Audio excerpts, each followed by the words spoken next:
வணக்கம். நான் அண்ணாச்சி ஆறுமுகப்பாண்டியன். இது பாமரனின் பார்வை.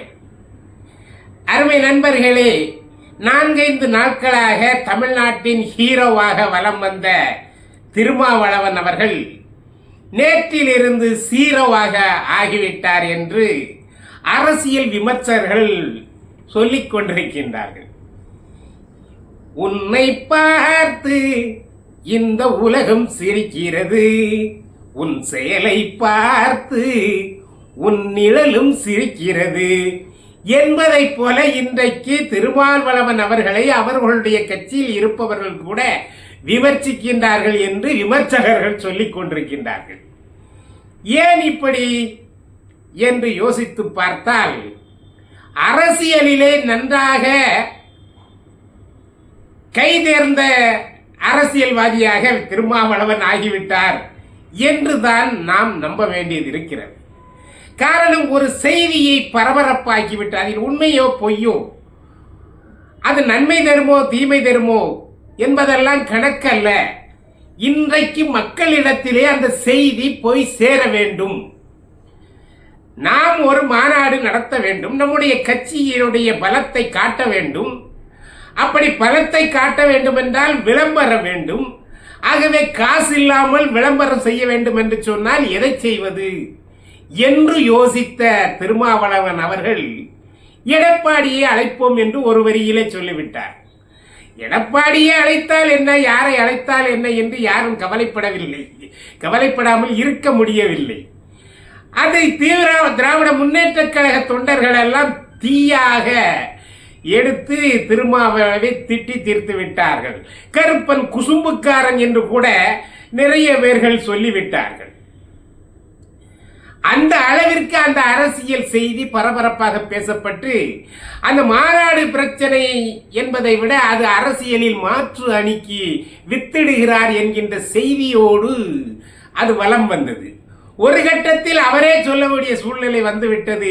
எங்களுக்கு ஆட்சியில் பங்கு, அதிகாரத்தில் பங்கு என்று என்றைக்கோ பேசியதை ஒன்றை மேற்கோள் காட்டியதை இன்று எடுத்து அவருடைய தளங்களிலே பதிவு செய்துவிட்டு அதற்கு பிறகு அதை நீக்கிவிட்டு இப்படியான ஒரு கேலி கூத்துகளை எல்லாம் திருமாவளவன் எடுத்தார் என்று சொன்னால் அவர் விவரம் தெரியாமல்லாம் எடுக்கல.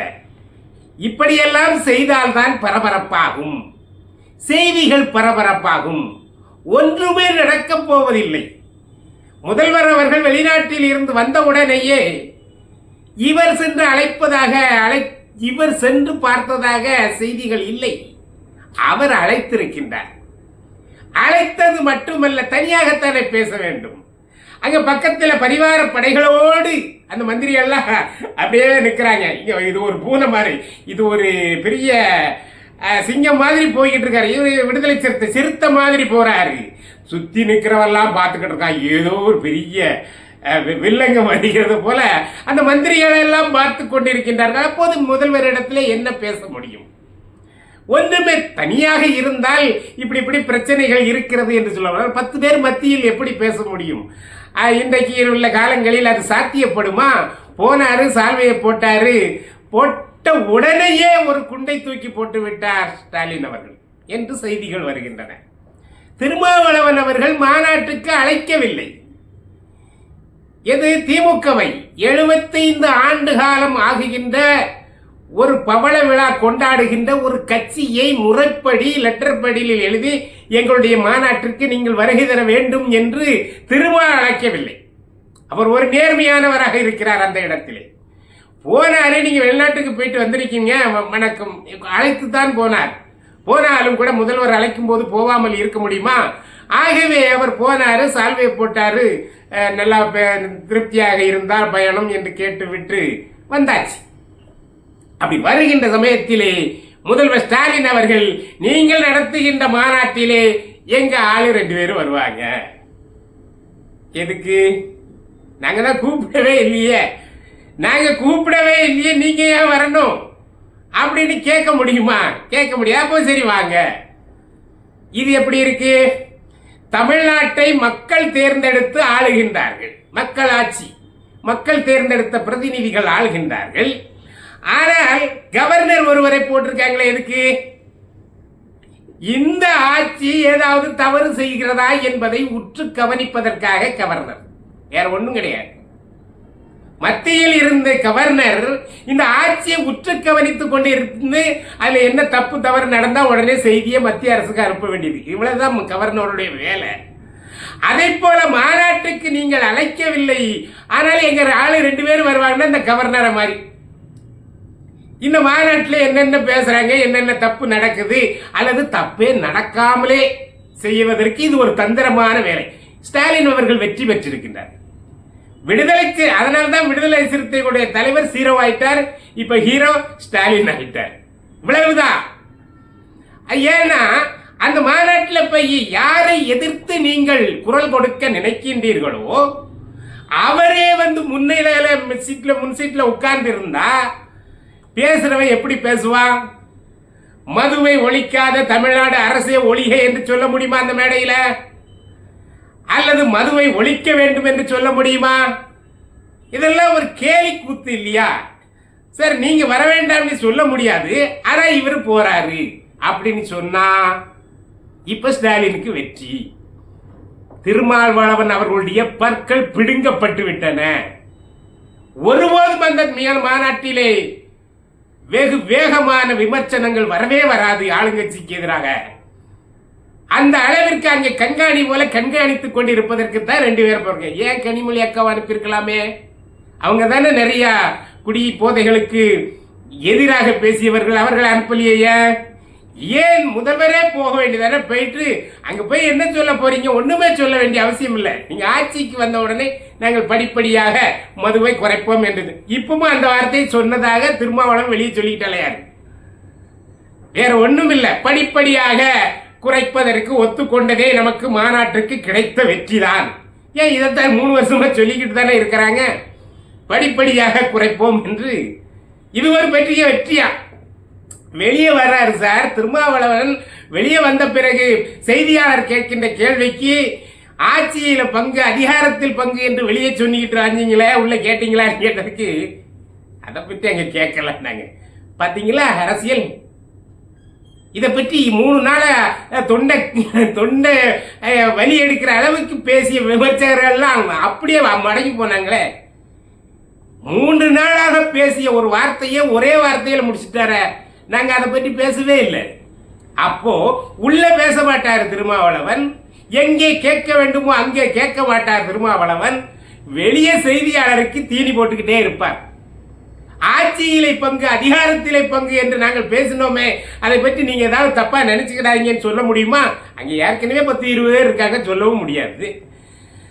ஆக இப்படிப்பட்ட ஒரு இக்கட்டான சூழ்நிலையிலே நம்முடைய திருமாவளவன் இருந்து கொண்டு இன்றைக்கு அனைத்து மக்களும் கூட இன்றைக்கு விமர்சனம், திருமாவளவன் ஏன் இப்படி ஆயிட்டாரு, நல்ல ஒரு செயலுக்கு அவர் மாநாடை நடத்துவதாக சொன்னது அது ஒரு நல்ல செய்தியாக எடுத்துக்கொண்டார்கள் மக்கள். ஆனால் இன்றைக்கு திராவிட முன்னேற்ற கழகத்தை சேர்ந்தவர்களே அங்கே வருவார்கள் என்று சொன்ன உடனே மக்கள் எல்லாம் திருமாவளவன் அவர்களை ஒரு கேலி பொருளாக நினைத்துக் கொண்டார்கள். அரசியல் கோமாளி போல அவர்கள் எடுத்துக்கொண்டார்கள். இந்த மாநாடு எப்படி நடக்கும்? ஒரு மதுவை யார் வைத்திருக்கிறார்கள் கையிலே, யார் வைத்திருக்கிறார்கள்? அவர் தமிழ்நாடு அரசு இன்றைக்கு ஆளுகின்ற திராவிட முன்னேற்ற கழகத்தினுடைய கையில் தான் இந்த மது இருக்கிறது. அதை விற்பனை செய்கின்ற அதிகாரம் அவர்களிடம் இருக்கிறது. அதை ரத்து செய்கின்ற அதிகாரமும் அவர்கள் கையிலே தான் இருக்கிறது. ஆனால் அவர்களே மாநாட்டுக்கு அழைப்பது என்பது எவ்வளவு பெரிய கேலிக்குரிய பொருளாக அமையும்.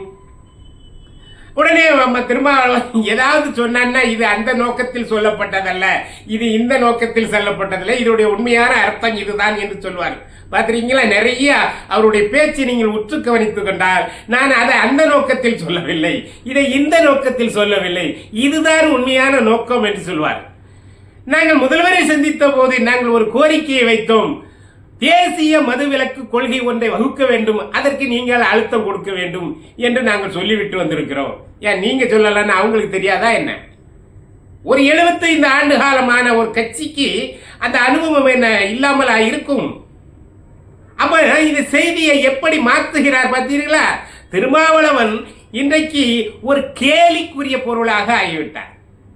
இன்னைக்கு மதுவிலக்கு என்பது முடியாது, அவரே சொல்லிக்கிறார். அதில் வேற மதுவிலக்கு என்பது முடியாது, அது கொஞ்சம் கொஞ்சமா குறைக்கணும், விற்பனை இலக்கை குறைக்கணும், 45,000 கோடிங்கிறத 40 குறைக்கணும், 35 கோடியா 35,000 கோடியா குறைக்கணும், இப்படி கொஞ்சம் கொஞ்சமா குறைக்கணும். என்னைக்கு குறைக்க, என்னைக்கு எப்ப கிளவி சாகிறது, திண்ணை எப்ப காலி ஆகிறது,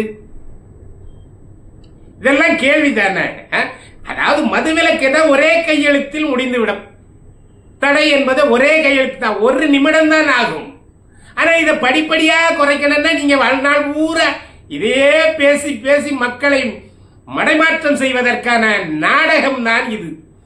இன்றைக்கு மாநாடு நடக்கிறது என்று சொன்னால் திருமாவளவன் அவர்களுக்கு ஒரு நல்ல நாடக தலைப்பு கிடைத்திருக்கிறது. அதுதான் இந்த மது கொள்கை.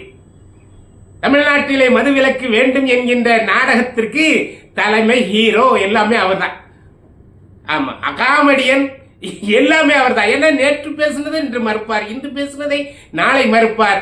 இப்படியான ஒரு சூழ்நிலையில் தான் இருந்து கொண்டு இருக்கின்றார் திருமாவளவன் அவர்கள். அவரே எதிர்பார்க்கல, நாம கூப்பிடவே இல்லை, ஆனா அவங்க வர்றேன்னு சொல்லிட்டாங்களேன்னு அவர் மூக்கால அழுதுகிட்டு இருக்கதாக கேள்வி செய்தி.